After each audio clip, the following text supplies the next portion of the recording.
గోవా నుంచి దేశ రాజధాని న్యూఢిల్లీకి ఇండిగో విమానం వెళుతుంది. చాలా మంది ప్రయాణికులు అందులో ఉన్నారు. అయితే ఆ ఇండిగో విమానంలో ఉన్నట్టుండే ఒక్కసారిగా గందరగోళం మొదలైంది. విమానంలో ప్రయాణిస్తున్న ఓ ప్రయాణికురాలికి తీవ్ర అస్వస్థత కలగడంతో ఒక్కసారిగా ఉద్రిక్త పరిస్థితి నెలకొంది. ఈ విపత్కర సమయంలో అదే విమానంలో ప్రయాణిస్తున్న కాన్పూర్ మాజీ ఎమ్మెల్యే, వృత్తిరీత్యా వైద్యురాలైన డాక్టర్ అంజలి నింబాల్కర్ తక్షణమే స్పందించారు. ఆమె చేసిన సకాలపు సిపిఆర్ చికిత్సతో ఆ ప్రయాణికురాలి ప్రాణాలు నిలిచాయి. డిసెంబర్ 13 మధ్యాహ్నం ఇండిగో విమానం గోవా నుంచి ఢిల్లీకి బయలుదేరిన కొద్దిసేపటికే ప్రయాణికురాలు తీవ్ర అస్వస్థతకు గురైంది.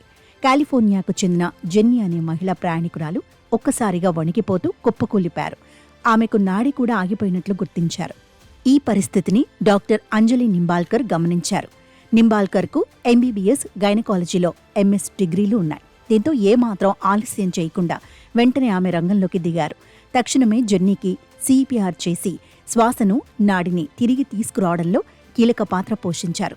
దాదాపు అరగంట ప్రయత్నం తర్వాత జెన్నీ మళ్లీ అస్వస్థతకు గురైనప్పటికీ అంజలి నింబాల్కర్ మరోసారి ఆమెకు సహాయం అందించింది. పరిస్థితి విషమించకుండా విమానం ఢిల్లీలో ల్యాండ్ అయ్యే వరకు ఆమె పక్కనే ఉండి పరిస్థితిని పర్యవేక్షించారు.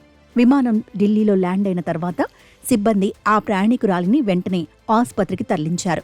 అంజలి నింబాల్కర్ సమయస్ఫూర్తిని, మానవత్వాన్ని విమాన సిబ్బంది, తోటి ప్రయాణికులు అభినందించారు.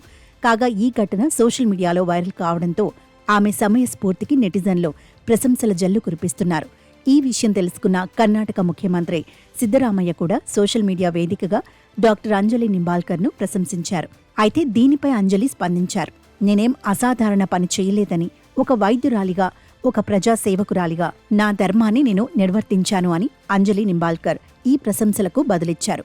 ప్రస్తుతం ఆమె చేసిన సేవపై సోషల్ మీడియాలో భారీగా ప్రశంసలు వెల్లువెత్తుతున్నాయి.